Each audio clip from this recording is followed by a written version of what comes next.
Bapak dan Ibu, peserta webinar, kesehatan fisik dan mental adalah dua hal yang tidak bisa kita pisahkan karena tidak ada kesehatan yang paripurna tanpa kesehatan jiwa. Selama pandemi COVID-19, diperkirakan prevalensi gangguan mental semakin meningkat akibat stres yang tidak dapat dihindari oleh siapapun. Gangguan terkait stres ini, Bapak dan Ibu, dapat tampil dalam bentuk keluhan fisik maupun keluhan psikis, berupa kecemasan, gangguan tidur, nyeri tubuh yang tidak spesifik, hingga gangguan mental lainnya yang lebih berat. Pada webinar kali ini, narasumber kita akan membagikan ilmu tentang bagaimana manajemen stres di era new normal yang akan membantu kita menghadapi stres dan bagaimana manajemennya. Baik, Bapak dan Ibu, sebelum kita mulai pada acara, saya akan membacakan rundown acara terlebih dahulu. Rundown acara kita akan dimulai dengan sambutan oleh Ketua Perhimpunan Psikoneuroimunologi Indonesia, dilanjutkan dengan pembukaan acara oleh Direktur P2 MKJN Kemenkes RI, lalu dilanjutkan dengan sesi ilmiah yang akan dipandu oleh moderator kita, Dr. Insan Sarami Artanoga, spesialis kedokteran jiwa, dan acara kita akan diakhiri pukul 11.30 dan dilanjutkan dengan diskusi serta kita tutup pada pukul 12. Bapak dan Ibu, sebelum kita masuk pada inti acara yaitu sesi ilmiah oleh dua narasumber kita yang luar biasa, kita akan mendengarkan sambutan yang akan disampaikan oleh Ketua Perhimpunan Psikoneuroimunologi Indonesia yaitu Profesor Dr. Muhammad Fanani, spesialis kedokteran jiwa konsultan. Kepada Profesor Fanani, waktu dan tempat disilakan. Assalamualaikum warahmatullahi wabarakatuh. Selamat pagi. Yang saya hormati para pemateri webinar dan workshop pada pagi ini, juga kepada pimpinan komunitas Ketua-Vaskular Indonesia, juga kepada Profesor Dr. Suartono Saatputra sebagai inisiator dan pendiri Perhimpunan Psikoneuroimunologi Indonesia. Dan yang saya banggakan, seluruh peserta webinar dan workshop pada hari ini. Hadirin sekalian yang dimuliakan Allah Subhanahu wa Ta'ala, sampai saat ini pandemi COVID-19 masih belum berakhir. Di tahun 2022, kita masih akan dihadapkan pada ketidakpastian yang tinggi.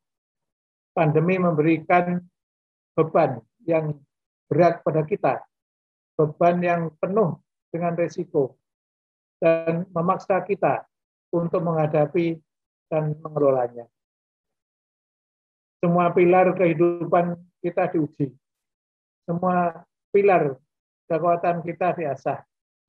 Ketabahan, kesabaran, ketahanan, kebersamaan, kepandaian, dan kecepatan kita. Semuanya diuji dan sekaligus diasah. Pada masa pandemi hingga new normal ini, semua orang mengalami perubahan yang sangat mendadak dari semua aspek kehidupan. Perubahan ini dibuat banyak individu mengalami stres, di mana stres merupakan reaksi tubuh yang disebabkan oleh pikiran manusia yang muncul ketika individu mengalami tekanan, perubahan secara mendadak, dan ancaman yang membuat seseorang merasa tertekan atau konsekuensi psikologis dari kegagalan organisme hidup untuk merespon setiap ancaman fisik ataupun emosional, baik yang merupakan ancaman aktual maupun imajinasi yang berperan sebagai stresor. Penggunaan istilah stres untuk kondisi mulai dari stimulasi paling ringan hingga kondisi yang sangat tidak menyenangkan. Salah satu contoh responnya dapat berupa meningkat atau menurunnya nafsu makan, pola tidur yang terganggu, aktivitas yang terganggu, ataupun masalah hubungan dalam keluarga. Stresor itu mencakup rasa nyeri, persepsi ancaman, dan keterpaksaan. Melakukan aktivitas yang tidak mengikuti ritme fisiologis seperti ritme sirkadian. Semua stresor ini dipersepsi oleh otak sebagai kondisi disforik yang menimbulkan kondisi stres dan mempengaruhi semua fungsi homeostasis, mulai dari kardiovaskuler sampai fungsi imun. Selanjutnya ditemukan bahwa sitokin sebagai bagian sistem imun ternyata dapat mengendalikan neuron dan sel glia di otak. Stres akut menyebabkan efek gonotropik dan inotropik positif pada jantung, serta menyebabkan konstriksi arteri. Sedangkan stres kronik dapat menumpulkan respon imun terhadap infeksi tertentu seperti TBC, infeksi virus, ataupun mencetuskan peningkatan produksi faktor imun lokal seperti sitokin. Psikoneuroimunologi merupakan konsep terintegrasi mengenai fungsi regulasi imun untuk mempertahankan homeostasis. Untuk mempertahankan homeostasis, sistem imun berintegrasi dengan proses psikofisiologi otak. Dan karena itu mempengaruhi dan dipengaruhi otak. Komponen perilaku dari interaksi ini melibatkan conditioning pada peningkatan maupun penekanan antibodi dan respon imun seluler. Conditioning ini berekspresi sebagai efek pengalaman stres terhadap fungsi imun. Respon stres berkelanjutan berekspresi sebagai sindroma adaptasi umum. Sebagai respon akut dimulai dengan initial brief arm reaction. Dalam tahap ini, peningkatan sekresi kortisol pada akses hipotalamus pituitary adrenal menimbulkan supresi pada sebagian besar fungsi imun dan peningkatan aktivitas sistem simpatis. Bila stres tidak dapat diatasi secara efektif terhadap kedua prolonged resistance period akan dimulai, di mana aktivasi akses HPA akan menurun, tetapi tidak pernah mencapai kondisi basal. Kegagalan berkelanjutan untuk mengatasi stres akan berakhir pada terminal stage of exhaustion and death. Aplikasi medis psikoneurologi akan meningkatkan efektivitas terapi penyakit keganasan, gangguan kardiovaskuler, penyakit infeksi, trauma fisik, transplantasi, dan gangguan jiwa. Pendekatan psikoneuroimunologi dapat digunakan untuk pencegahan atau memperbaiki prognosis penyakit keganasan dan degeneratif, memperbaiki prognosis penyakit infeksi kronik, serta mengefisienkan prosedur transplantasi jaringan. Webinar dan workshop pada pagi hari ini diselenggarakan sebagai upaya para rekan-rekan sejawat semakin bertambah maju dalam mengembangkan ilmunya dan juga dapat sharing ilmu kepada kita semua. Hadirin peserta webinar workshop yang berbahagia, melihat pentingnya webinar workshop pagi hari ini, maka diharapkan untuk seluruh peserta dapat memanfaatkan kesempatan kali ini sebaik-baiknya. Janganlah malu untuk bertanya. Jika memang nantinya dalam kegiatan webinar, workshop, banyak-banyak hal-hal yang tidak dimengerti dan perlu untuk ditanyakan. Sehingga pada akhirnya nanti webinar dan workshop ini dapat berjalan dengan dinamis. Selanjutnya kami mohon maaf bila mana dalam pelaksanaan ini ada kekurangan-kekurangan dan terutama untuk Prof. Taat kami mohon maaf bila mana kami tidak dapat melaksanakan aktivitas selincah Prof. Taat walaupun kondisi dalam saat ini dalam keadaan sakit tetapi masih terlihat lincah dalam melakukan aktivitas ilmiahnya. Kiranya cukup sekian sambutan saya. Mohon maaf jika ada yang kurang berkenan. Billahi taufiq wal hidayah. Assalamualaikum warahmatullahi wabarakatuh. Waalaikumsalam warahmatullahi wabarakatuh. Terima kasih kepada Profesor Fanani telah memberikan kata sambutan pada webinar kita pagi hari ini dan juga memberikan motivasi kepada kita semua, Bapak dan Ibu serta rekan-rekan untuk menimba ilmu. Ya, kemudian juga banyak bertanya, memanfaatkan kesempatan dalam webinar ini dari para narasumber kita yang luar biasa nanti. Baik, Bapak dan Ibu, selanjutnya kita akan berlanjut ke acara pembukaan. Kami akan mempersilahkan Dr. Celestinus Egiamunte, spesialis kedokteran jiwa Magister Kesehatan, selaku Direktur P2MKJN untuk membuka webinar dan workshop online kita. Kepada Dr. Munte, waktu dan tempat kami silakan. Assalamualaikum warahmatullahi wabarakatuh. Waalaikumsalam. Om Swastiastu, Namo Buddhaya, salam kebajikan. Selamat pagi. Yang saya hormati Profesor Dr. Muhammad Fanani, SPKJ Konsultan. Selamat pagi, Prof. Sehat selalu, Prof. Lama ketemu, Prof.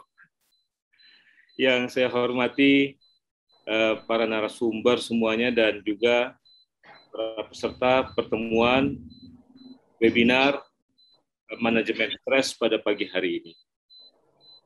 Pertama-tama, marilah kita panjatkan puji syukur kehadirat Allah SWT yang telah memberi nikmat kepada kita untuk kesehatan sehingga sampai hari ini kita dapat berkumpul untuk mengikuti acara pertemuan webinar manajemen stres di pagi hari ini.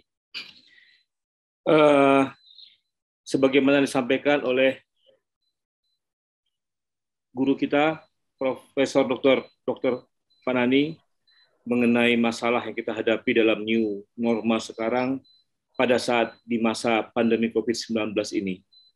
Banyak sekali aspek kehidupan, seluruh aspek kehidupan kita terpengaruh. Karena itu dalam acara manajemen stres ini diharapkan kita semua dapat mengambil berbagi pengetahuan bagaimana caranya kita untuk mengelola stres secara rasional dengan memahami tahapan-tahapan yang terjadi di dalam diri kita ataupun individu yang mengalami masalah dalam stres, baik melalui pendekatan psikologi, pemahaman imunologi, dan pemahaman sistem neurologi yang ada dalam diri kita untuk mengatasi stres. Karena itu untuk memperpendek waktu, saya ucapkan terima kasih kepada panitia dan juga Perhimpunan Psikoneurologi yang telah mempersiapkan acara webinar ini. Dan acara webinar ini kita buka untuk selanjutnya dapat kita serahkan kepada moderator untuk melanjutkan acara. Acara webinar psikoneuroimunologi manajemen stres pada pagi hari ini kita buka. Terima kasih. Assalamualaikum warahmatullahi wabarakatuh.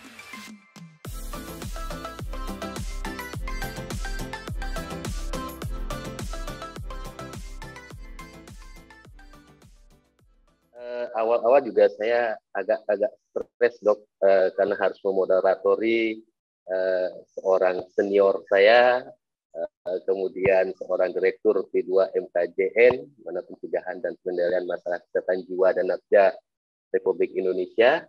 Tapi setelah saya lakukan relaksasi perlahan-lahan dengan santai, stres itu pelan-pelan menghilang secara non-farmakologis.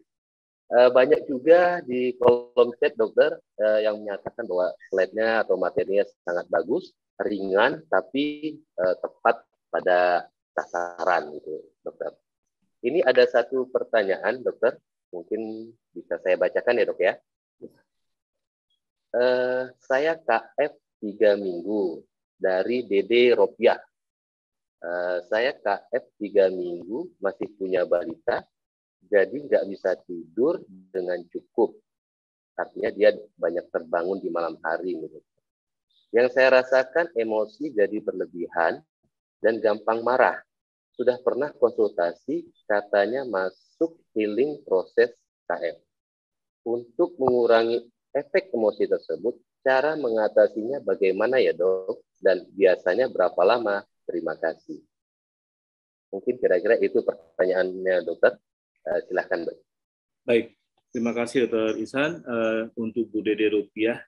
Jadi masalah gangguan tidur itu memang salah satu penyebab yang mengakibatkan orang itu menjadi lebih mudah emosi.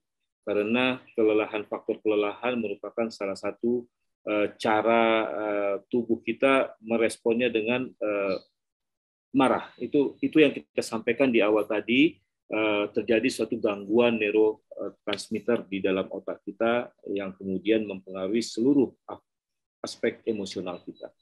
Untuk menyelesaikan permasalahan ini tentu bukan suatu cara yang langsung dengan begitu saja.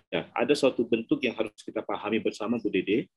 Jadi ketika dikatakan ibu mempunyai anak, tentunya anak ini membutuhkan suatu perhatian sehingga ibu merasa terganggu dan juga ibu mempunyai pekerjaan-pekerjaan yang harus ibu kerjakan. Cara untuk mengatasi masalah ini adalah dengan cara pertama kita itu berbagi peran, Ibu. Jadi misalnya ketika kita merasakan diri kita lelah, ibu-ibu itu biasanya jarang mau untuk menyampaikan rasa lelahnya kepada pasangannya. Tetapi berharap pasangannya itu paham begitu bahwa dia lelah. Jadi tidak ada salahnya untuk mulai namanya berkomunikasi dengan pasangan. Berkomunikasi dengan pasangan ini juga untuk namanya berbagi rasa. Tentunya dengan berbagi rasa, emosi yang tadinya tidak tersalurkan dapat disalurkan. Ini salah satu bentuk kalau dalam teknik relaksasi kita tadi, yaitu dalam bentuk support sosial. Jadi melalui suatu keluarga.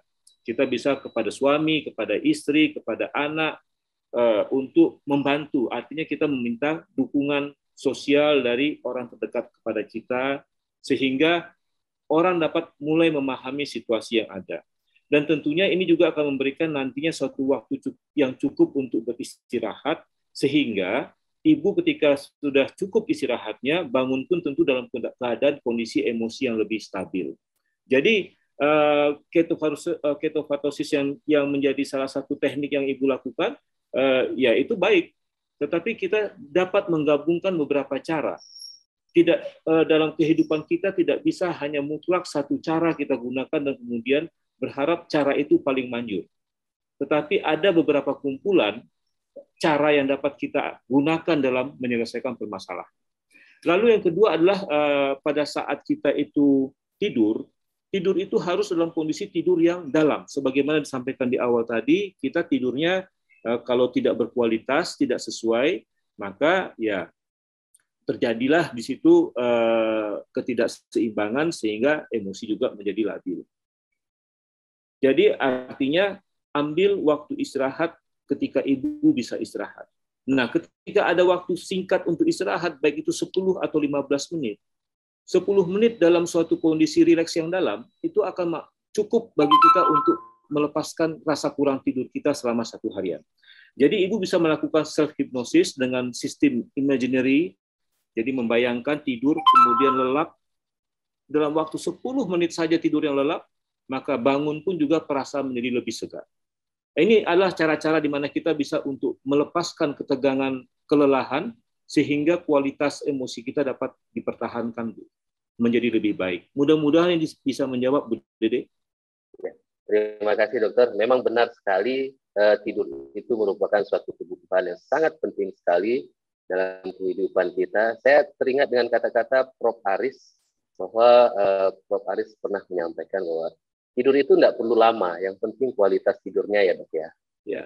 Yang penting kualitas tidurnya bagus, dan itu bisa membuat kita menjadi lebih segar saat bangun. Tidak perlu kita tidur sampai 8 atau 9 jam, tetapi kualitas tidurnya yang tidak bagus, akan lebih baik kita tidur cukup 4-5 jam saja, tapi kualitas tidurnya yang sangat bagus sekali.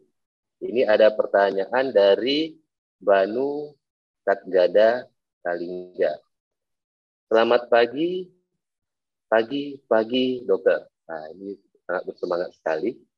Mohon izin bertanya, dokter. Saya sangat tertarik dengan teknik relaksasi otot progresif yang sepertinya dapat kita pelajari dengan mudah dan dapat kita lakukan dimanapun kita berada.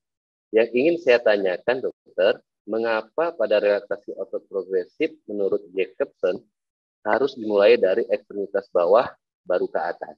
Terima kasih, dokter. Jadi si Ban ini menanyakan mengapa harus dari otot ekstremitas bawah dulu baru ke atas. Silakan Dr. Munti menjawab. Baik, terima kasih Dr. Insan. Jadi untuk Pak Dr. Banu ini, terima kasih pertanyaannya. Sebenarnya untuk relaksasi otot progresif ini kan berdasarkan suatu penelitian dilakukan oleh Jacobson. Dalam penelitiannya tidak menjelaskan kenapa dari bawah. Tetapi kalau kita menganalisa melihat alasannya dari misalnya ketika kita melakukan suatu hipnoterapi juga, kita mengupayakan agar pasien-pasien kita itu mulai merelaksasi dari bagian tubuh bagian bawah sampai baru ke atas. Tujuannya sebenarnya adalah karena bagian tubuh kita yang paling banyak menahan beban itu adalah bagian ekstremitas bawah kita ketika kita berdiri, berjalan, dan itu yang paling sering menjadi keluhan. Dan juga kalau kita melihat keluhan-keluhan orang secara umum kalau di masas itu, mereka itu paling nyaman ketika di masas ada pada bagian telapak kaki dan kemudian naik ke atas, sehingga refleksi juga kebanyakan melakukan teknik pijatannya itu, masasnya itu ada di bagian kaki untuk refleksiologi.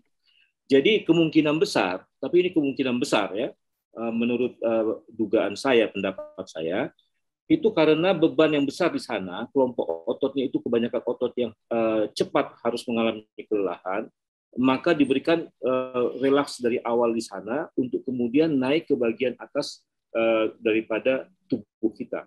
Sehingga bila mana bagian bawah, bagian kaki, ekstremitas bawah itu sudah mengalami suatu relaksasi, kemudian naik ke atas pelan-pelan dia, maka akan lebih memudahkan orang untuk kemudian merasa lebih santai, lebih rilaks dalam menikmati kondisi yang ada.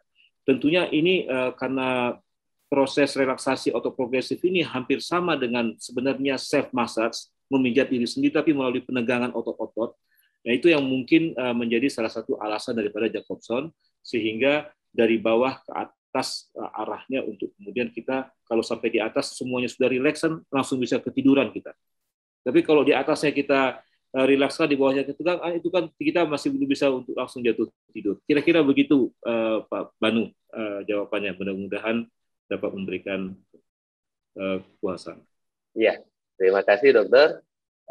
Kemudian ini ada pertanyaan juga dari Syahrial Iskandar. Apa sudah ada program pelatihan life skill untuk manajemen stres pada pelajar atau siswa?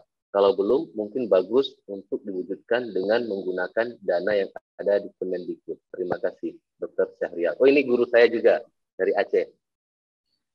Ya, terima kasih Bang Yal. Ini sebenarnya untuk masalah manajemen stres ini kita sudah mulai memasukkan di sekolah-sekolah, Bang ya. Jadi ada di UKS di sekolah dari baik itu SD, SMP, SMA, UKS-nya sudah di Depdikbud itu sudah mulai untuk menerapkan melalui guru BK-nya bimbingan konselingnya ada di sana, tapi tentunya belum semua mungkin menerapkan seperti itu. Jadi ya kalau untuk pelatihannya sudah dimulai, tetapi jumlah yang akan melaksanakannya semua mungkin nanti perlu kita dorong agar semua institusi pendidikan itu dapat untuk menerapkan pelatihan manajemen stres ini bagi siswa didiknya. Demikian Bang ya. Kemudian ada lagi pertanyaan dokter, masalah biofeedback nih dok, bantuan relaksasi dengan panduan alat biofeedback. Ini kira-kira apakah sudah ada modulnya atau seperti apa dokter mungkin?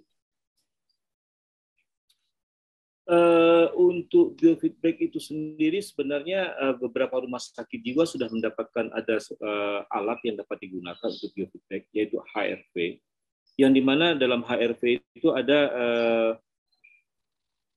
sudah mencantumkan untuk mengukur tekanan darah, kemudian suhu tubuh, denyut jantung, kadar elastisitas daripada pembuluh darah yang dapat dinilai, dan itu penggunaannya sebenarnya tujuannya adalah sebagai suatu alat untuk deteksi dini dari kondisi mental emosional seseorang, jadi stres. Jadi bukan menggantikan psikiater. Jadi melihat tujuannya adalah mempermudah kita, karena kita ketahui bahwa sebagai psikiater kita itu harus melakukan suatu anamnesa dalam melakukan penegakan diagnosis. Tetapi di masa saat ini, di mana tenaga psikiater masih sangat kurang, perlu kita itu mengembangkan, menerima suatu alat yang dapat membantu kita untuk mendeteksi dini permasalahan stres yang ada. Tentunya secara psikoneuroimunologi itu dapat diterima, karena diukur adalah dari alat itu kondisi fisiologis tubuh kita, denyut jantung, nafas, kemudian suhu tubuh, lalu elastisitas pembuluh darah. Nah, ini kemudian dilihat dan dibandingkan setelah kita gunakan alat ini dalam waktu kira-kira 10 menit pemeriksaan menggunakan alat ini, terlihat langsung keluar sebuah hasil yang memberikan gambaran kondisi fisiologis tubuh kita yang dikorelasikan dengan situasi emosi yang ada pada diri kita. Sehingga sangat membantu untuk digunakan dalam suatu screening untuk deteksi dini masalah gangguan mental emosional ataupun depresi. Tetapi bukan untuk menggantikan diagnosis yang diberikan oleh dokter.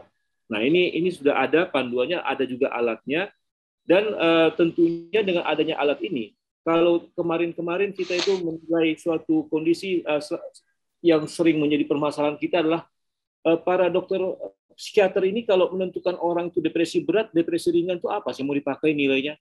Kita selalu hanya mengandalkan suatu bentuk penilaian kualitatif. Kita mengarahkan pada misalnya kita menggunakan BDI Index yang menjadi ukuran ini naik atau turun, kondisinya membaik atau memburuk. Tetapi zaman sekarang hal seperti itu juga sudah tidak cukup lagi. Banyak yang mempertanyakan, karena kita diharapkan bisa memberikan suatu perkembangan bagaimana kita dalam menentukan derajat ringan beratnya sebuah gangguan itu mempunyai suatu bentuk yang dapat dilihat. Jadi misalnya, mohon maaf Prof. Hanani, ini sedikit yang mungkin bisa kita kembangkan.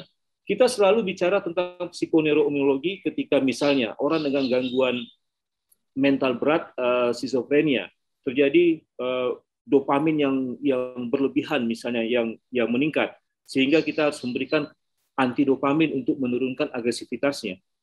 Sebenarnya kapan kita pernah melakukan pemeriksaan terhadap kadar dopamin tersebut? Seberapa besar dopamin tersebut ada dalam diri seorang individu sehingga dia menjadi agresif, dan berapa banyak obat yang sudah kita berikan sehingga kemudian dopaminnya dapat menurun. Zaman sekarang itu semua bisa diukur, ada alatnya. Kalau dulu mungkin mahal, kita bisa menggunakan PCR. Tetapi sekarang kita harus bisa untuk mengarahkan suatu kualitas pelayanan kita tentunya lebih berbasiskan kepada teknologi. Demikian juga dengan HRV. HRV ini juga bisa kita jadikan sebagai salah satu alat tentunya di kemudian hari. Nah, ini yang terkait dengan biofeedback. Mudah-mudahan ke depan kita di bagian psikiatri juga mempunyai suatu transformasi agar dapat menggunakan perkembangan teknologi sesuai dengan kemajuan dan ilmu psikiatri kita juga semakin bertambah meningkat. Demikian Dr. Insan. Terima kasih. Amin. Amin. Amin. Juga dulu pernah ada alat yang namanya selain biofeedback juga ada neurofeedback, ada TMS ya dok ya. Mudah-mudahan nanti ke depan ilmu psikiatri ini bisa berkembang dan bisa memiliki alat-alat yang canggih-canggih dan bisa menjadi kesembuhan pada pasien. Sebenarnya waktu kita sudah hampir habis, dokter. Cuma ada satu pertanyaan yang menurut saya ini layak untuk kita bacakan. Saya izin ya dok ya, satu pertanyaan lagi. Dari Diah Fauziah. Bagaimana memberi pengertian ke keluarga jika kita sedang stres, supaya mereka mensupport kita untuk healing dari stres. Dan bagaimana supaya seseorang yang sedang stres tidak denial, karena memang banyak yang malu kalau seseorang bilang dirinya sedang stres. Salah satu bentuk coping adalah memaafkan. Berarti ini harus dirunut ya dok. Memaafkan semua orang, tidak hanya teman, tapi juga mungkin orang tua yang ketika mendidik kita waktu kecil. Mungkin ini feedback ke belakang ya. Membuat kita marah, mengingatnya hingga sekarang, dan mungkin secara tidak sadar mengakibatkan trauma. Nah, mungkin ini ada masa lampau yang belum terselesaikan. Mungkin Gestalt cocok ya dok ya, psikoterapinya. Monggo dokter di respon. Baik, terima kasih Pak Insan, terima kasih Dr. Diah.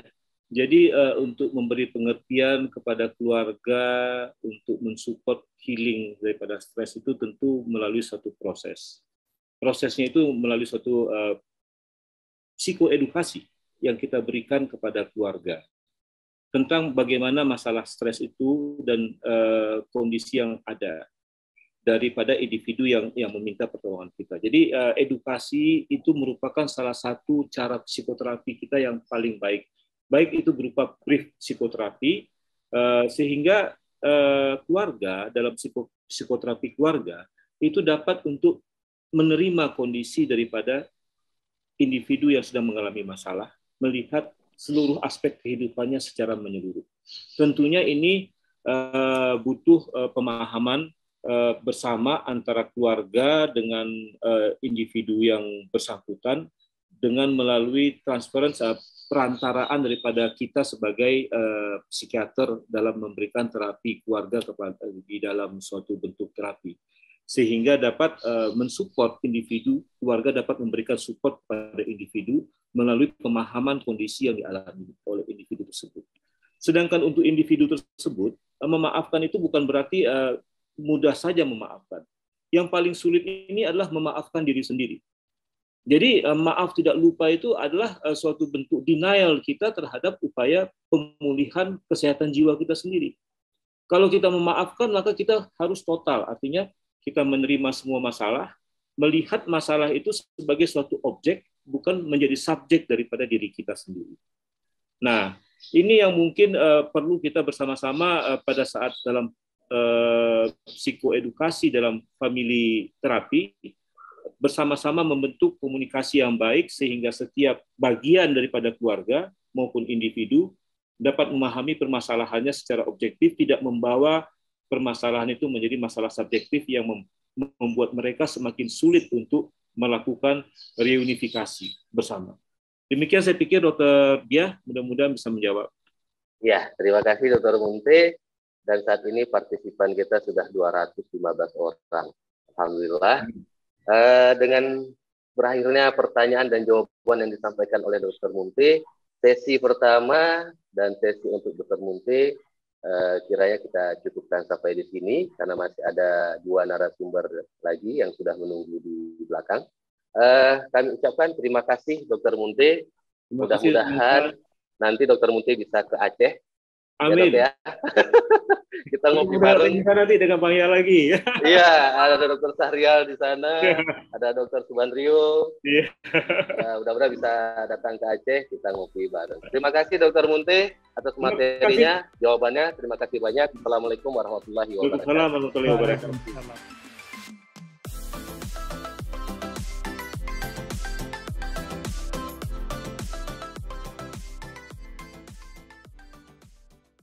Baik, kita masuk ke sesi diskusi. Kita buka sesi pertanyaan. Walaupun dalam kesibukan Dr. Ivan, mudah-mudahan masih bisa menyempatkan waktunya ya Dok ya untuk menjawab pertanyaan. Baik, ini ada satu pertanyaan Dok dari Saudari Ratih Teja Sukmana. Bagaimana cara mendeteksi adrenal fatigue? Oh iya, oke, adrenal fatigue. Ya, dari Saudari Ratih Teja Sukmana. Silakan Dokter Ivan. Ya, adrenal fatigue itu kita gunakan istilah adrenal fatigue. Sebenarnya itu adalah kumpulan gejala. Adrenal fatigue itu adalah kumpulan gejala umum meliputi nyeri badan, kelelahan yang tidak wajar, bukan lelah yang habis olahraga terus lelah gitu kan. Dari badan, kelelahan, ada gangguan tidur, dan bukan hanya gangguan tidur, tapi juga berbagai variasi masalah yang terjadi pada tidur. Nah, sebenarnya kalau dari beberapa sumber yang saya pernah baca, kondisi adrenal fatigue ini mungkin belum sepenuhnya diakui oleh bidang-bidang tertentu seperti endokrinologi sebagai satu kondisi ataupun diagnosis dalam bidang kesehatan. Saya mohon koreksinya kalau salah. Namun karena banyak juga kondisi kesehatan lain yang memiliki gejala adrenal fatigue ini. Dan kalau untuk mengetahuinya, untuk mendeteksinya, tentu kita karena itu merupakan suatu diagnosis, jadi kita juga tidak memiliki kriteria diagnosis tertentu untuk mendeteksi apakah itu suatu adrenal fatigue atau bukan. Tapi tes yang paling mendekati untuk mendekati apakah memang terjadi fatigue tersebut, misalnya terindikasi dari kortisolnya adalah kita mengetes tingkat kortisol.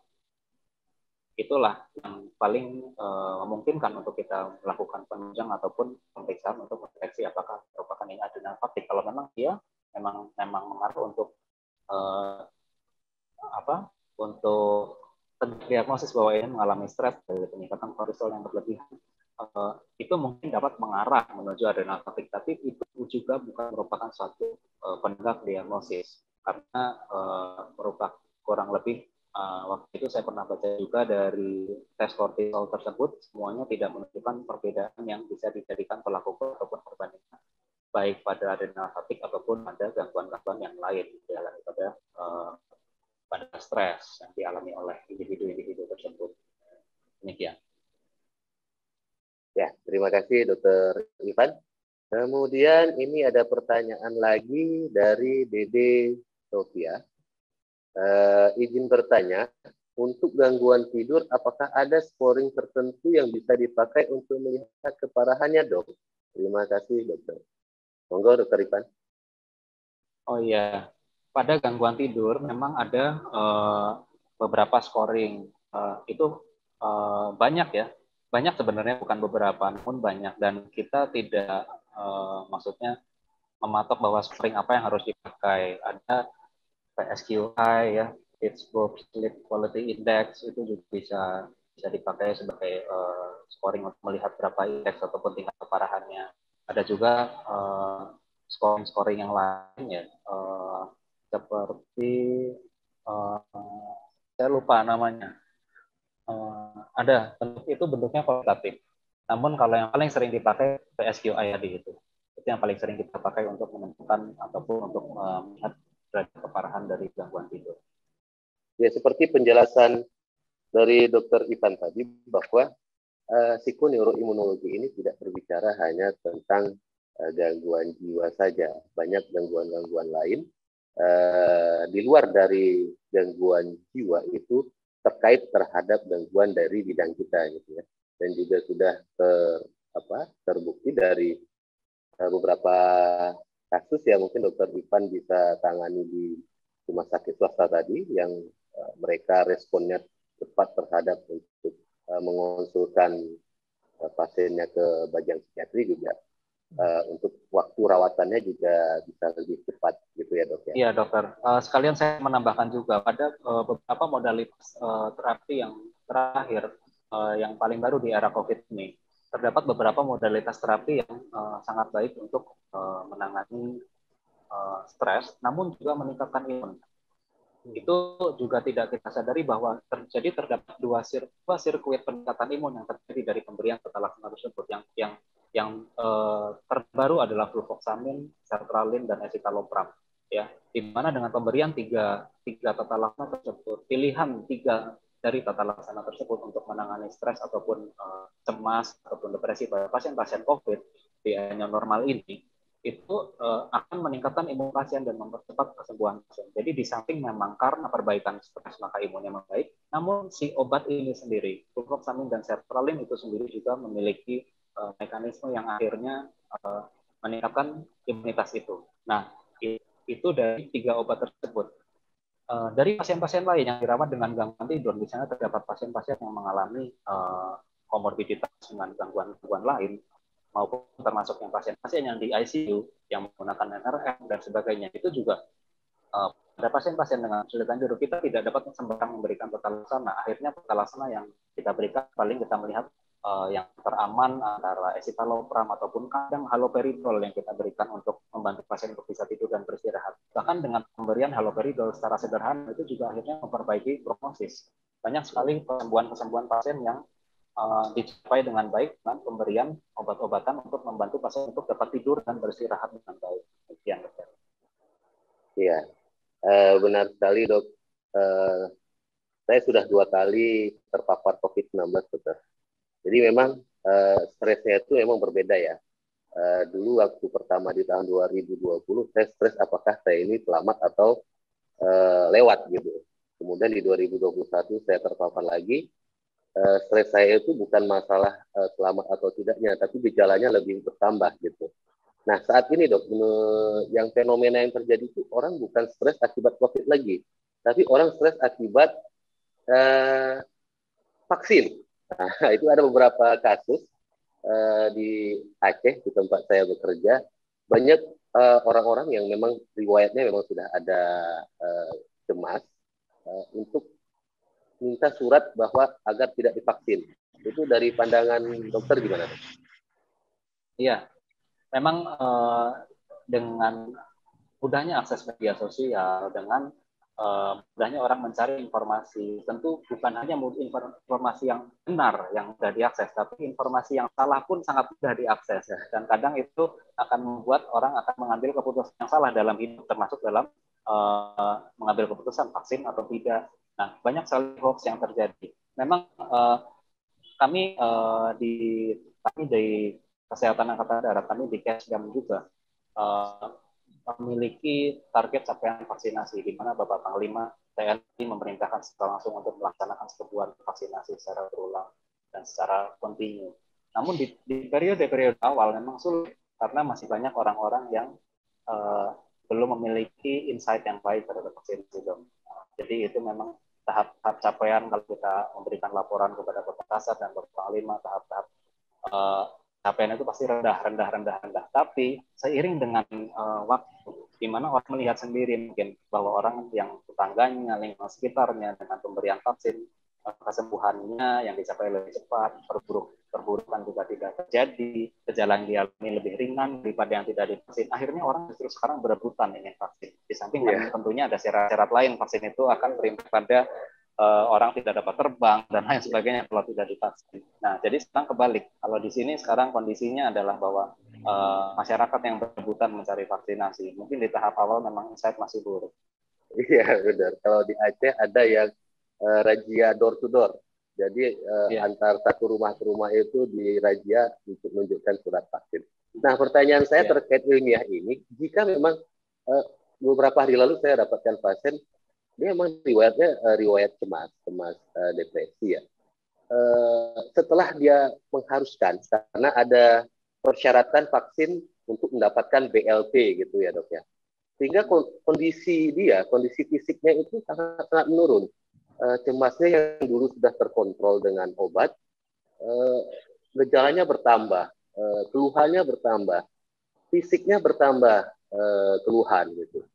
Dari sisi psikoneuroimunologi ini, apakah memang kita bisa menunda vaksin, kemudian kita harus memberikan tata laksana terlebih dahulu terkait ketakutan dia terhadap vaksin itu, dok? Oh iya. Pada dasarnya kalau mengikuti edaran yang kita pernah dapatkan dari PDSKDI, dokter, bahwa sebenarnya vaksin itu monitor kalau diperbarui ya. Namun yang terakhir adalah bahwa vaksin tidak ada pengaruhnya langsung pada ODGJ. Intinya ODGJ ini kita bicarakan bahwa semua orang dengan keluhan psikiatri, orang yang menjadi pasien kita itu sebenarnya tidak ada efek langsung dari vaksinasi, kecuali pasien itu memiliki gejala-gejala lain yang bersifat metabolik. Itu yang perlu kita waspadai. Jika memang pasien itu betul-betul hanya gangguan cemas, jika pasien itu mengalami gangguan misalnya keluhan somatik, afektif, lain-lain, itu secara psikoneuroimunologi tidak ada impact buruk dari belum dibuktikan adanya impact buruk dari pemberian vaksinasi terhadap gejala-gejala psikiatri tersebut. Baik, terima kasih Dr. Ivan. Sangat menarik sekali diskusi kita hari ini. Banyak ilmu-ilmu yang bisa kita kembangkan. Mudah-mudahan apa yang bisa diambil bisa kita terapkan baik secara aplikasi kita di medis maupun bagi para yang non medis bisa menerapkannya di rumah maupun dimanapun berada. Terima kasih atas waktunya Dr. Ivan. Tetap sehat, tetap semangat, tetap humble. Mudah-mudahan sukses selalu. Terima kasih dokter, terima kasih semuanya.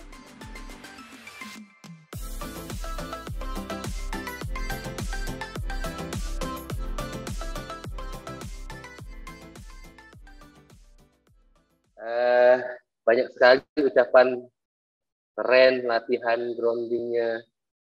Terima kasih, keren banget, luar biasa yang disampaikan oleh para peserta. Namun saya akan membacakan satu pertanyaan, dokter. Ini langsung japri saya untuk menanyakan sesuatu. Dokter, untuk menghindari exposure blue light berlebihan, bagaimana manajemen waktu yang baik untuk mengurangi paparan penggunaan blue light atau gadget? Berapa jam maksimal dalam sehari? Jam berapa saja? Apakah sama exposure blue light laptop dan HP atau tablet? Terima kasih, dokter. Saya kira itu pertanyaannya, Dokter Rati. Dari siapa, Dokter Insan? Dari MC. Dari MC. Oke. Dikaitkan blue light ya. Blue light itu dikeluarkan gadget semua, TV, tab, HP kayak gitu. Dan blue light itu sebenarnya penting di siang hari. Didapatkan dari matahari, ya, didapatkan dari matahari. Sehingga kita penting sekali dalam lifestyle kita di luar cari matahari paling tidak setengah jam gitu ya untuk mendapatkan itu. Karena nanti dikaitkan dengan vitamin D. Kalau kita menggunakan blue light-nya itu dinyalakan, kan di HP kita blue light itu banyak ya. Dan kita sering malam-malam juga gitu. Nanti kita akan terganggu tidurnya karena irama sirkadian kita terganggu karena pembentukan melatonin yang mulai muncul sore sih, sebenarnya mulai jam 6-an itu dan puncak-puncaknya di jam 10 itu. Bila kita masih melewatkan itu, otomatis setelah jam itu kita nanti nggak bisa tidur. Ya, otomatis. Dan saya baru menyadari, saya insomnia sejak kecil dan baru menyadari setelah masuk KF ini, kan dikejar terus tuh 5 pilarnya itu ya, terkait tidur itu. Dan saya nyari-nyari ternyata itu ya. Saya seorang insomnia dulu gitu. Beberapa kalau lagi stres ya insomnia gitu ya. Kemudian dikaitkan berapa jam sih gitu. yang aman sih secara penelitian itu 3 jam. 1 hari di total 3 jam, Dok. Ya, kita pegang di total, artinya pegang HP bukan pegang HP 3 jam, pegang tab 3 jam, nonton TV 3 jam, enggak, Dok. Tapi itu di total. Sebaiknya itu 3 jam, terutama pada anak-anak. Kita batasin banget karena tadi akibat gadget tadi tidak hanya karena infeksi itu, tapi karena gadget tadi juga merusak sirkuit otak. Sirkuit otak terganggu, nanti apa yang terjadi? Gelombang listrik otaknya juga terganggu. Manifestasinya adalah sama dengan adiksi narkoba, ya. Di pemeriksaan fMRI, ya, di fungsional MRI itu ternyata secara fungsional gambarannya mirip dengan pecandu narkoba. Tentu kita nggak ingin itu, ya. Jadi tampilannya juga yang berat itu adalah atrofi. Atrofi di beragam regio otak yang pusat-pusatnya tadi yang Dr. Ivan sampaikan, di yang pemicu untuk neurotransmitternya jadi terganggu sehingga terjadi ketidakseimbangan neurotransmitter, neurohormon yang akan memicu gangguan psikiatri, gangguan mental. Semoga dapat membantu sedikit, Dokter Insan. Ya, terima kasih, Dokter. Jadi Dokter Ina 3 jam ya dibatasi, bukan 3 jam gadget, 3 jam laptop, 3 jam televisi. Untuk baik. anak, Dok, ya, anak remaja ya, Dok. Ya, Dokter. Ini ada yang sudah ingin bertanya langsung dari Tio Prasetyo. Silahkan. Saya udah masuk, Mbak. Masuk. Mas Suhu, ini guru saya nih di KF nih. Terima kasih. Enggak, Uji kok. Cuma mau ngasih usul. Ini kayaknya bagus banget nih. Aku lihat nih kayak banyak solusi, banyak cara yang aku pribadi. Jadi kalau di KF itu memang kita kan mengandalkan 5 pilar, keharmonisan 5 pilar. Kita mengikuti ancestral lifestyle dari mulai fasting, moving, terus relaxing, feeding, dan sleeping. Itu kan terjadi secara alami kalau di alam liar ya, ancestral lifestyle ya. Masalahnya relaxingnya ini dan feeding ini kan sudah termodifikasi di alam modern bahwa kita maksudnya banyak tantangan, banyak kendala ya. Dan jujur kelemahanku paling utama bantu di manajemen stres di para warrior maupun yang jatuh aku. Nah, tapi teknik-teknik kayak yang Mbak Maharati ajarin tadi itu kayak grounding tadi, aku iseng ngetes ngikutin yang Mbak arahkan. Tapi kalau aku ngeliatnya karena mungkin aku lagi nggak ada pikiran ya, tapi kalau aku ngeliatnya dari penurunan resting heart rate, jadi kayak aku dalam kondisi santai, tapi begitu ngikutin tadi, aku ngerasa kalau heart rate itu juga melambat juga. Otomatis kan pelambatan heart rate kan otomatis kan ada inovasi dari vagal-tone. Berarti secara nggak langsung harusnya itu menaikkan vagal-tone juga. Jadi kalau orang lagi ada banyak pikiran, bisa langsung fokus. Nah, teknik-teknik kayak gini sebenarnya masih banyak nggak sih, Mbak? Maksudnya ada teknik-teknik lain juga nggak? Soalnya kan aku butuhnya gini. Yang kita temui masalahnya itu, Mbak juga tahu sendiri di grup, sejak masuk pandemi saat ini, kan entah karena work from home, entah karena memang ada masalah sosial baru setelah pandemi muncul, itu semua kita kan terakumulasi seperti kata Dr. Ivan tadi, stres itu akan kelihatan di tidurnya, dan masalah tidur juga akan kelihatan kembali ke stresnya, kayak vicious cycle, jadi mana duluan, ya kan? Nah, kalau aku berhasil mengidentifikasi bahwa kendalanya ialah terlihat semua dari sisi tidurnya, betul kan? Tapi di sisi apa penyebab stresnya itu, bisa secara fisiologi maupun psikologi. Secara fisiologi mungkin gampang kelihatan kalau secara fisiologi. Tapi kalau secara psikologi ini, kan problem orang kan universal. Jadi pemicu stres orang kan universal. Bisa nggak kita menggunakan teknik secara general, kayak contoh teknik dan apapun masalahnya, apapun yang membuat mereka pikirannya jadi berlebihan atau kecemasan berlebih karena suatu stresor yang bersifat individual, itu kita grounding, kita akumulasikan dalam satu teknik, yang buat mereka seperti tadi aku rasakan tuh resting heart rate turun, jadi bisa memfokuskan ke sesuatu, menghilangkan pikirannya, sehingga itu terutama aku penting kalau memang ini bisa, ini harus dilakukan terutama menjelang waktu tidur, karena pentingnya itu ialah kalau kita nggak bisa nurunin resting heart rate heart rate kita selalu berlebihan, stres kita masih tinggi, arousalnya masih tinggi, otomatis bagaimana mau tidur seseorang. Sedangkan secara fisiologinya penting untuk tidur. Jadi pertanyaanku, ada nggak secara general yang kita bisa lakukan, mungkin ada teknik banyak lagi ya nanti yang Mbak tawarkan, tapi dari grounding ini bisa nggak secara generalisasi untuk mengatasi gejala yang secara fisiologi muncul akibat stres psikologi? Itu kira-kira gimana Mbak menurut Mbak? Oke, terima kasih Mas. Kalau kan tadi psikopatologi atau gangguan psikiatri yang muncul itu banyak. Kita nggak bisa generalkan, kita nggak bisa karena masing-masing sensitivitasnya amat sangat berbeda gitu.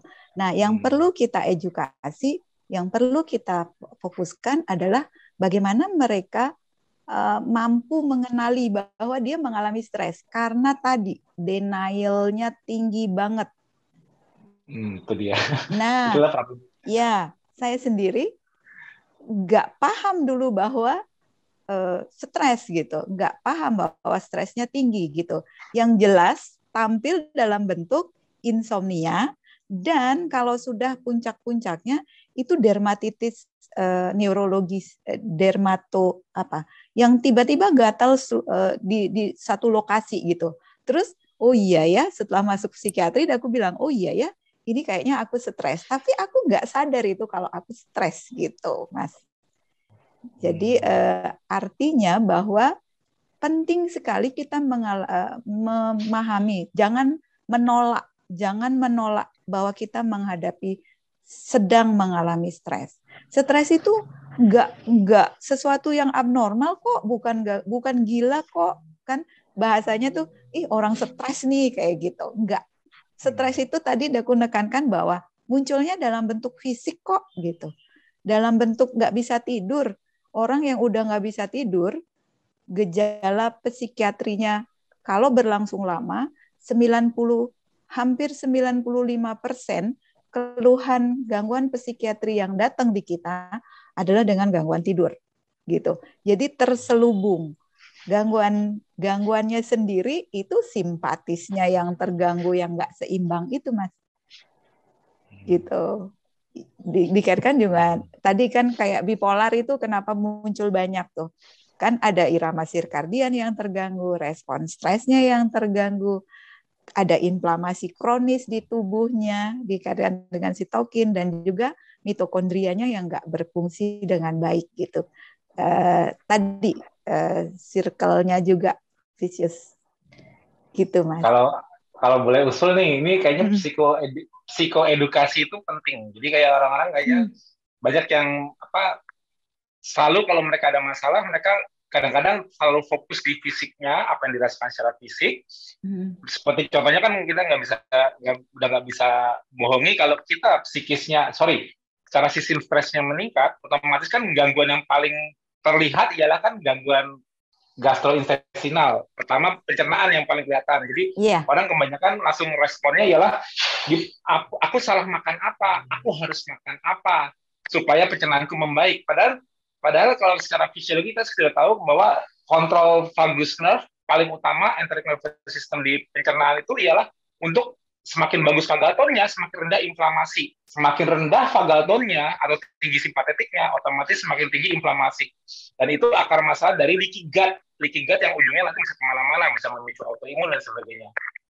Nah, aku merasa kayaknya ini psikoedukasi ini untuk mengidentifikasi, jadi agar orang nggak salah analisa. Jadi karena mereka ngerasa di pencernaan, karena mereka ngerasanya di jantungnya berdebar, padahal itu kontrol sistem saraf semua udah jelas, mereka kebingungannya tetap bolak-balik, aku salah makan apa, padahal banyak dalam 24 jam itu faktor yang mempengaruhi untuk kenaikan simpatetik banyak, tidak hanya faktor dari makanan. Nah, aku pengennya ada kayak psikoedukasi. Bisa nggak? Ini cuma permintaan ya. Bisa nggak kalau misalnya aku buat grup Facebook baru atau grup Facebook untuk manajemen stres yang isinya nanti kayak psikoedukasi, tips and trik dan macam-macam yang mungkin dibutuhkan oleh para warrior. Jadi kalau selama ini kan kita kan di grup utama kan, Facebook utama kan general. Kita ada grup untuk orang latihan olahraga, ada grup untuk resep-resep masakan. Tapi yang nggak boleh dikesampingkan ialah masalah psikologi nih. Mudah-mudahan dengan adanya nanti kalau aku bisa buat grup Facebook untuk psikoedukasi, itu bisa membantu sisi relaksasi dan juga sisi kemampuan sleeping, meningkatkan kemampuan sleeping dari banyak orang yang entah dia merasa atau tidak, pasti mereka harus bisa mengidentifikasi ini utama gitu. Jadi nggak kebingungan. Kadang-kadang kalau orang nggak tahu akarnya di mana, nanti mereka problemnya nggak selesai. Gejala terus mereka udah mencoba misalnya dengan terapi, misalnya dengan farmakologi, mereka nyaman, tapi tetap muncul terus gejalanya. Berarti kan itu bukan root cause-nya. Root cause-nya itu nggak resolve. Nah, jadi kalau ada psikoedukasi ini bisa berkelanjutan dengan teknik-teknik dari para pakarnya ya, jelas para pakarnya, para psikiatri, ini mungkin insya Allah kalau usulku dikabulkan bisa jadi bantuan buat banyak orang untuk mencegah efek seperti yang sudah dijabarkan Dr. Ivan tadi, disautonomia. Karena ujungnya dari masalah psikis, kalau efeknya secara sistemiknya ialah disautonomia, ya itulah akar metabolic syndrome. Kita udah berusaha mencegah metabolic syndrome dari perbaikan pola makan, dari perbaikan pola time restricted feeding, tapi kita masih kalah di relaksasi maupun di sleepingnya. Gimana kita mau dapat optimal? Jadi memang secara 5 pilar ini kalau ada psikoedukasi, ini mudah-mudahan bisa jadi salah satu bantuan buat para warriors juga. Menurut Mbak gimana? Iya. Untuk long term-nya, Mbak, untuk jangka panjang. Iya, jangka panjang. Tapi di sini hadir nih loh orang-orang yang penuh dedikasi. Kalau dikaitkan dengan modul untuk gangguan terkait stres, yang sudah mengalami gangguan berat, kita sudah ada buku tuh. Saya kebetulan ngarang sama Dr. Ivan, sama Prof. Fanani, Prof. Aris, ada bukunya itu. Kita udah ada gitu. Terkait dengan pembentukan yang media sosial untuk mengedukasi, kalau saya pribadi setuju banget. Dan di situ juga saya todong nih Dr. Insan yang orangnya aktif. Iya dong. Tadi kan mau diaplikasikan untuk siswa kuliah. Itu kan secara mereka remaja. Kalau secara umumnya kan bisa ada edukasi yang general, jadi lebih hanya terbatas siswa-siswa. Tapi ini justru malah yang bermasalah itu yang dewasa kayaknya. Orang tuanya. Iya, ini ada Dr. Insan yang concern banget dikaitkan dengan dasarnya juga sebenarnya kita pengabdian masyarakat ini tujuannya kita berbagi ya, dikaitkan dengan tadi kita berbuat baik terhadap orang lain, ternyata sebenarnya kita membantu diri sendiri gitu. Dan kebetulan ini saya tahu nih Dr. Insan, Dr. Rina itu sudah rekam jejaknya, apalagi Dr. Ivan nih dikaitkan tentara nih banyak banget melakukan pengabdian masyarakat ya, dan tentunya di sini kita todong supaya nanti ikut jadi menyemarakkan itu untuk pemberian psikoedukasi. Gimana Dr. Insan, Dr. Rina? Setuju. Penting nih. Ini bisa untuk kebaikan banyak orang karena sisi psikis ini seorang selalu banyak yang menghindari. Jadi mereka merasa masalahnya itu selalu karena mereka salah makan lah. Mereka nggak mau benar-benar. Karena kalau dilihat, kalau memang udah lihat, jadi kan mereka hanya bisa melihat secara gejala fisik apa yang mereka rasakan. Contohnya yang paling mudah simpatetik tone tinggi itu udah pasti ke masalah kulit, itu pasti kelihatan, ya kan? Ke masalah jantung itu udah takikardia atau kalau udah parah berdikari, atau sampai ke level udah mengalami adrenal fatigue yang merupakan kompilasi gejala akibat adrenal exhaustion karena sudah berlangsung lama. Nah itu kan mereka kalau disembuhkan secara fisik terus kan sebetulnya nggak ya. Secara fisik menutupi gejala bisa aja untuk mengurangi, tapi kan sebetulnya akar masalahnya bukan di situ. Jadi kalau benar-benar secara psikis dan fisik, mind and body connection-nya benar-benar diperbaiki, itu kan total healing-nya dapat gitu, nggak cuma partial healing, tapi total healing-nya. Itu makanya dan aku rasa sama ini masalah psikoedukasi ini hal yang sangat orang paling the least mereka thinking gitu loh. Mereka the least thing mereka pikirkan, mereka cari solusinya dengan apa yang harus aku masukkan ke mulut agar aku kembali nyaman. Itu yang juga selalu jadi kendala di lapangan. Iya, itu misinya foundernya Psikoneuroimunologi Indonesia, Prof. Taat Putra. Itu beliau tuh luar biasa, Mas. Nanti mungkin beliau nanti kita haturi untuk juga nanti ngisi secara ininya. Dan Prof. Hanani udah nggak diragukan lagi. Beliau banyak secara spiritual dan lain-lain itu sudah nanti kita bisa mohonkan masukannya sekali-kali. Amin. Mungkin yang lain juga bergabung karena tujuan kita juga untuk masyarakat yang kita masyarakat Indonesia ya tentunya. Dan apa yang didapat adalah untuk diri sendiri tentu saja. Kita memberikan sesuatu sama seperti Mas Tio ya, memberikan sesuatu kepada orang lain, tapi itu kita dapatnya, kita lebih banyak dapatnya untuk kita sendiri gitu. Amin, amin. Sama Mas Budi aku disuruh gantian, Mbak, boleh tanya. Terima kasih, Mas Tio. Memang agak ya, kesulitan kita di daerah, apalagi saya di ujung Indonesia ya, melawan stigma terhadap gangguan jiwa itu masih agak sulit. Tapi alhamdulillah dengan banyaknya edukasi, saya sering posting di Facebook, media sosial, membantulah sedikit apa yang selama ini menjadi kendala di daerah.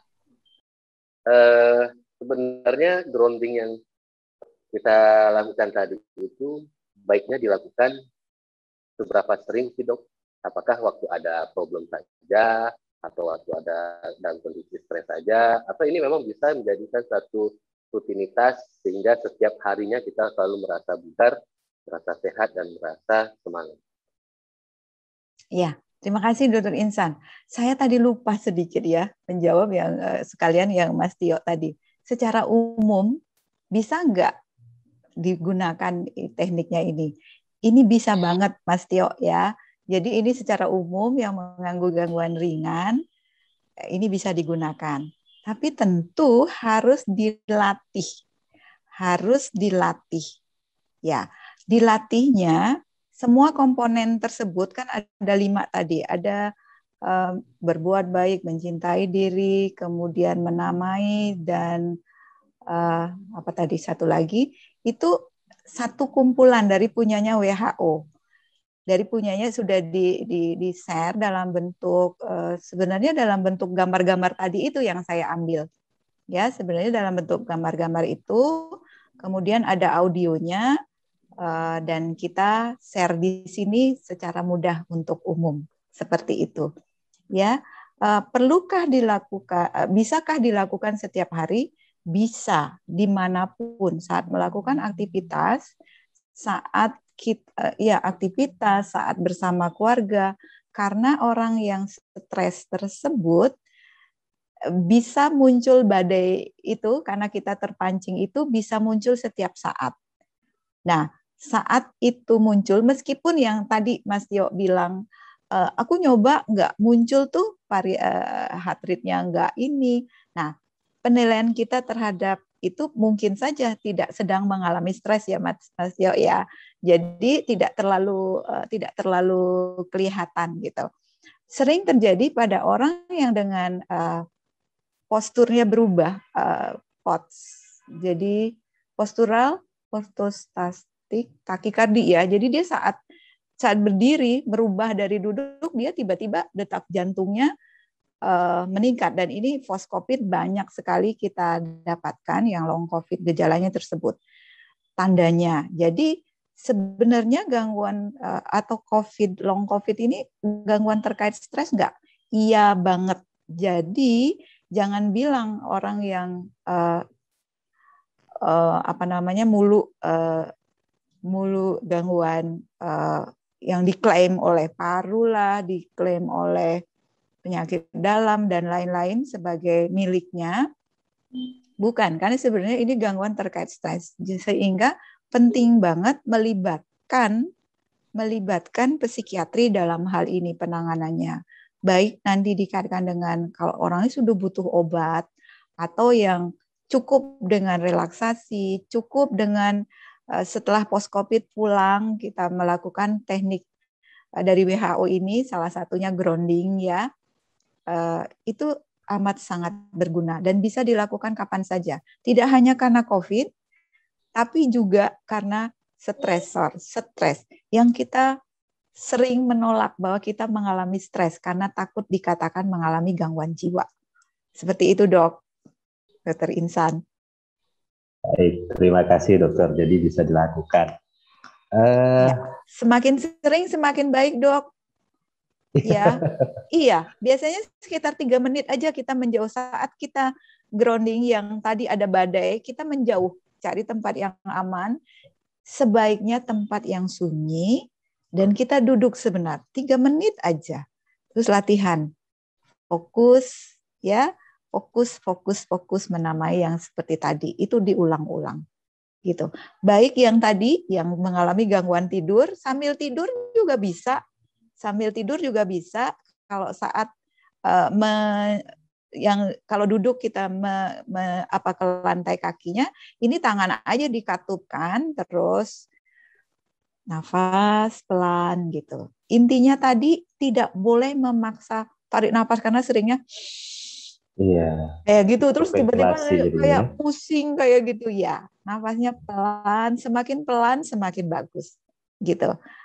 Untuk di awal tadi normal dulu. Memang beberapa ada yang mengatakan nafasnya berapa bandingnya berapa. Tapi kalau yang ini yang bisa dilakukan dengan mudah oleh umum adalah itu. Jadi tarik nafas dengan pelan, nggak usah memaksa. Kemudian lepas, semakin pelan. Tahan hitungan 1, 2, 3. Baru tarik nafas secara alami. Tidak boleh kayak gitu. Nah, gitu. Nanti otomatis biasanya menjadi takikardinya menurun seperti itu. Ya, gitu, baik dokter. Terima kasih. Biasa pada pasien-pasien yang datang ke praktek saya sarankan selepas fardu, selesai sholat fardu, sholat wajib, luangkan waktu barang 2-5 menit untuk membuat tubuh menjadi nyaman. Dokter, ini ada pertanyaan satu dari Dokter Jalaluddin Yusuf dari Pulau. Hai Dokter Jalal di Sulawesi sana, kita reunian. Iya. Lama sudah tidak jumpa. Beliau mengajarkan saya hipnoterapi. Iya, hipnoterapi. Ya, teman saya yang saya. Ya, pertanyaan beliau, dokter, saya mengamati bahwa di tempat saya, Poso, Sulawesi Tengah, dalam 2-3 bulan terakhir, ada tren pergeseran usia gangguan kecemasan ke usia yang lebih muda, 12 sampai dengan 15 tahun. Apakah ini bias kita duga merupakan, apakah ini bisa kita duga merupakan dampak isolasi sosial yang berkepanjangan? Begitu pertanyaannya, dok. Monggo, dokter. Iya, terima kasih Dokter Jalal, sahabat saya yang saya ajak suka berantem dulu. Semoga sehat-sehat aja di Poso sana ya. Iya, terjadi pergeseran pada tadi saya sudah sampaikan hampir 30% anak remaja mengalami ansietas di masa new normal ini. Jadi terjadi peningkatan, enggak di new normal, di pandemi tadi. Dan berlangsung sampai lama, ya, karena tadi orang tua tidak, hampir 40% tuh nggak menyadari bahwa putra-putrinya mengalami gangguan mental dalam bentuk kecemasan, depresi, bahkan sampai penggunaan zat dan ada yang pikiran-pikiran bunuh diri. Itu nggak dikenali. Dikiranya hanya puber biasa kan, orang puber marah, emosi cepat seperti itu. Tapi dari survei itu tadi 30% lebih mengalami ansietas, sekitar 20% depresi dan juga yang tadi penyalahgunaan zat. Dan yang tersembunyi jangan lupa bahwa penyalahgunaan atau bukan adiksi game, adiksi gadget itu dampaknya sama dengan penyalahgunaan zat. Banyak yang maaf orang tua yang tidak mengenali, kan nggak apa-apa Anaknya tenang, nggak bergerak ke sana kemari, nggak keluar-keluar, di rumah aja. Betah loh, sampai malam pun dikasih tenang, saya nggak ribet jadinya. Ya udah saya bekerja, saya kasihkan. Jadi pulang kerja sore sampai malam, anaknya masih pegang gadget gitu. Jadi itu sangat berpengaruh juga dikaitkan dengan gangguan kecemasan.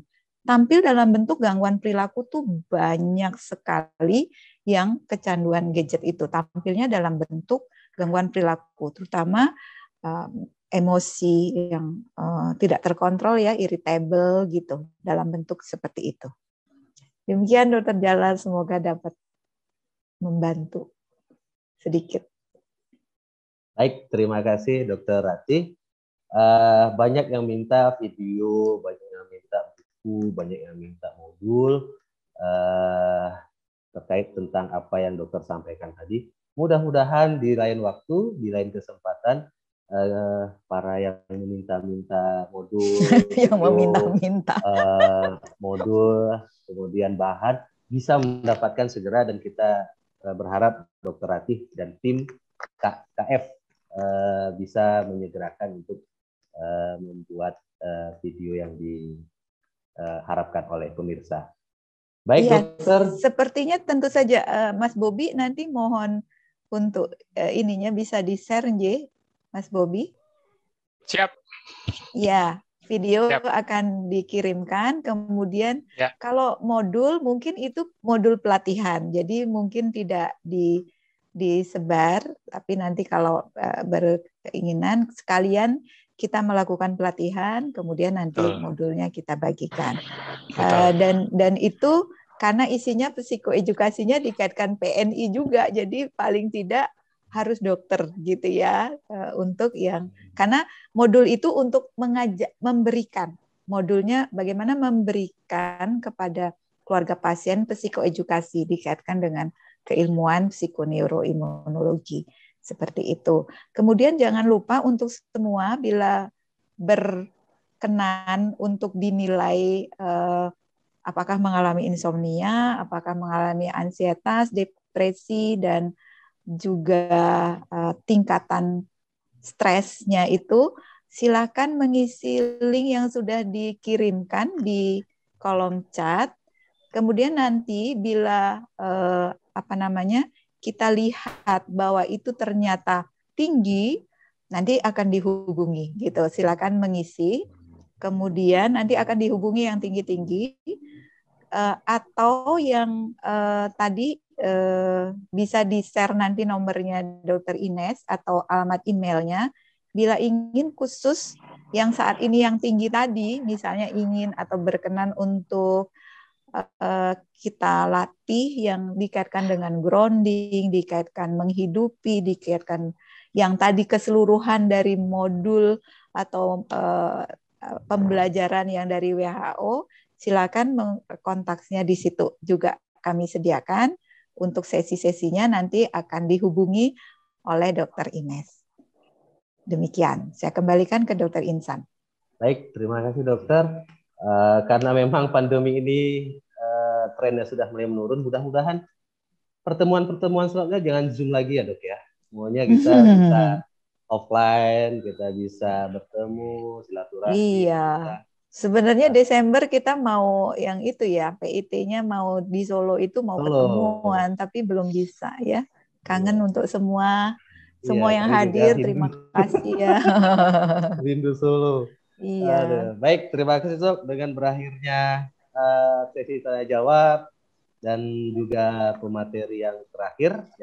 Itu Desika bilang Japri bunda aja katanya gitu. Oh iya, langsung telepon. Ya, oke. Ya, berakhirnya pemateri yang the best ini, maka acara kita juga berakhir, acara ilmiah, seminar. Kemudian tugas saya selesai, yang tadi saya ditekan ngadepin Pak Dirjen. Saya berusaha untuk rileks dan mudah-mudahan beliau berkenan dan bisa datang ke Aceh. Terima kasih untuk para pemateri, terima kasih panitia. Tugas saya selesai, semoga bermanfaat. Saya kembalikan ke Dr. Rina selaku host di sini. Terima kasih. Assalamualaikum warahmatullahi wabarakatuh. Waalaikumsalam warahmatullahi wabarakatuh. Terima kasih Dr. Insan telah memimpin sesi ilmiah kita dengan sangat luar biasa dan menarik sekali. Betul ya Dr. Insan ya, rasa-rasanya pingin tidak berhenti begitu, pingin terus-menerus gitu terus. Ya. Ya, diskusinya kayaknya pingin nyambung terus gitu ya. Karena banyak hal yang tadi disampaikan oleh para pemateri ternyata cocok betul dengan apa yang kita alami sehari-hari ya, baik itu awam maupun kita yang nakes, karena kita sendiri mungkin sudah tadi mungkin Dr. Maharati sudah menyampaikan sympathetic overdrive juga karena ada kelelahan di tempat kerja, mungkin ada beberapa rekan-rekan yang sempat terkena COVID juga, nggih. Baik, terima kasih luar biasa sekali. Terima kasih kami sampaikan pada narasumber, moderator, kemudian guru-guru kami. Dan juga tadi ada Dr. Tio Prasetyo juga dari komunitas ketenagaan Indonesia, betul ya dokter? Terima kasih atas kehadirannya dan juga terima kasih kepada Bapak dan Ibu rekan-rekan semua peserta webinar. Mudah-mudahan apa yang disampaikan oleh para narasumber hari ini bermanfaat bagi kita semua. Kita bisa melakukannya untuk menolong diri kita sendiri dan juga menolong orang lain, gitu ya. Mudah-mudahan bermanfaat untuk semuanya. Kami mohon undur diri, mohon maaf apabila ada kekurangan di dalam webinar ini. Sampai jumpa pada webinar selanjutnya.